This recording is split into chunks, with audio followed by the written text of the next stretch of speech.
2017. Sorry, 17. Oh.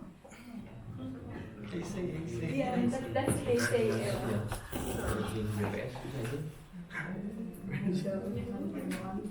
Okay. I will. Thank you. Okay.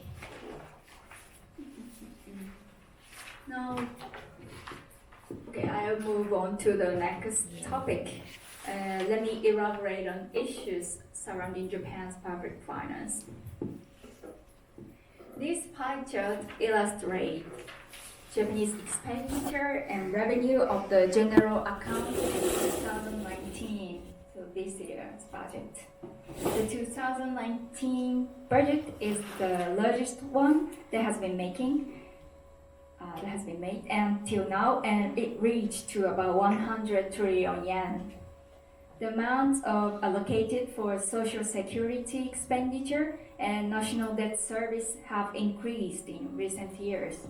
So social security is here, so about 33%.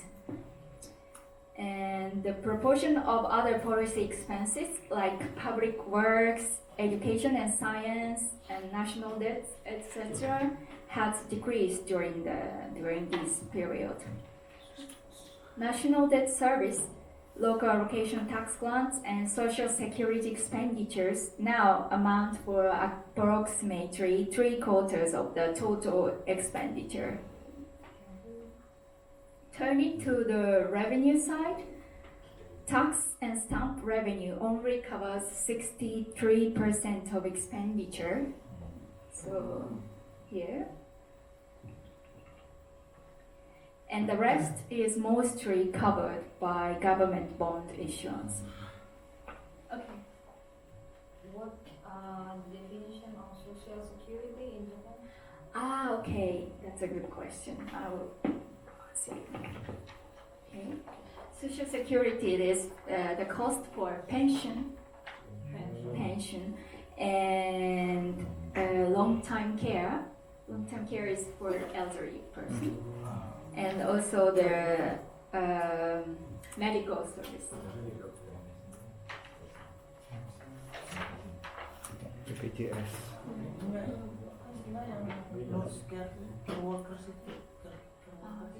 Healthcare is also healthcare. Yeah, it's included.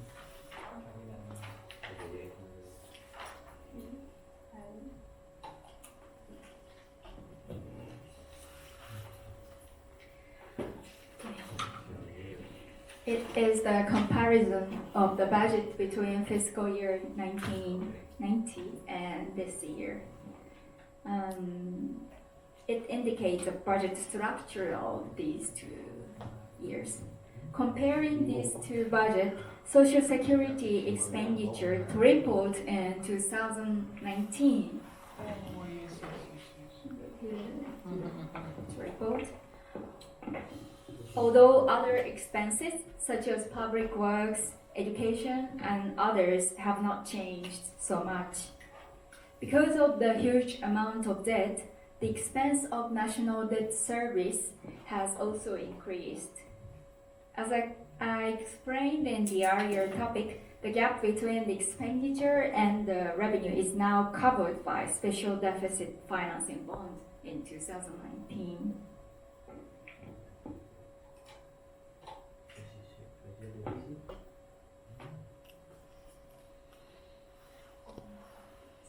Can I Okay, have a question on the previous slide? That's interesting to see the allocation on local allocation tax grants. Yeah, what does it mean? That's also because it is simple to say. The local allocation tax is allocated for local governments to cover the expenditure and revenue gap of the local governments. They make the local fiscal plan, and if they have the gap, if they have deficit, then the local allocation tax will be allocated. To simply. Thank you. There some calculation. But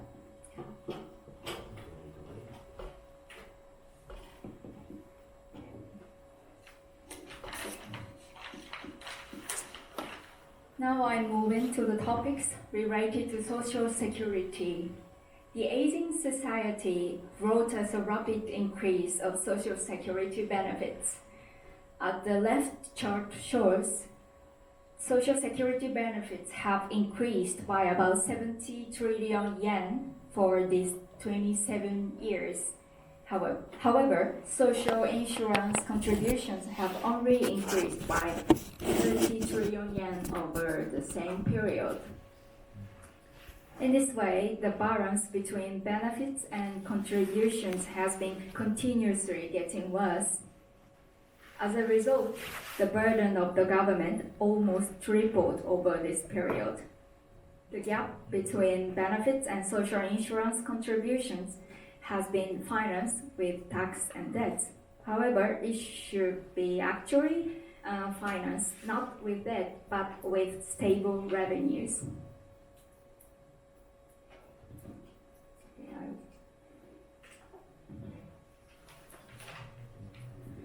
It shows the demographic change.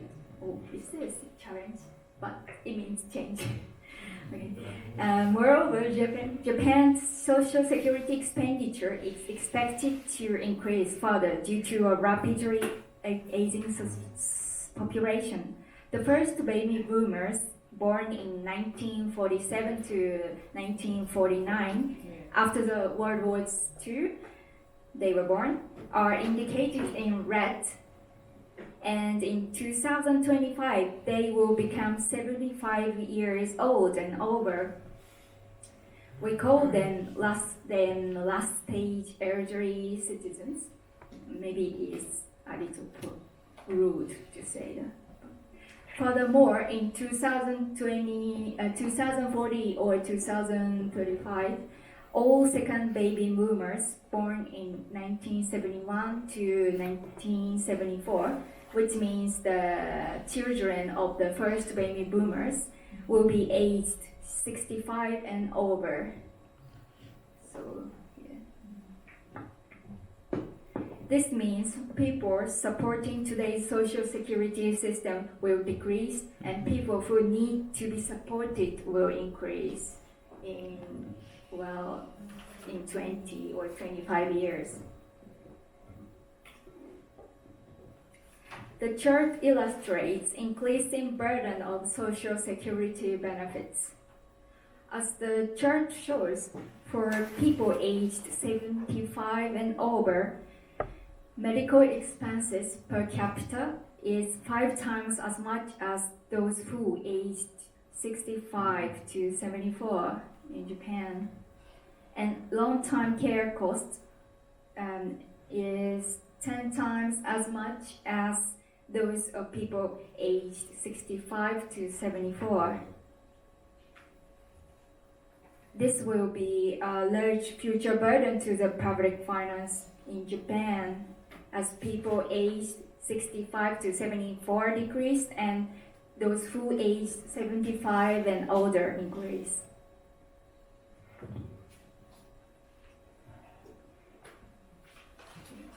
This is the outlook of the benefits and burden of Social Security. This bar graph shows the outlook. The Social Security benefits is going to increase. In particular, the benefits of medical and long-term care will face its higher growth than the projected GDP growth. Comparing to those two, increase in pension benefits will be not higher than the GDP growth because the pension system has already reformed in 2004. So medical care and long-term care will have the higher growth. I added the detailed information about pension reform on the last page of my slides. We need to establish a well-balanced social security system which strikes a balance between contributions and benefits. Prime Minister is now holding the planning meeting on a social security system oriented to all generations. Actually, it is a longer name.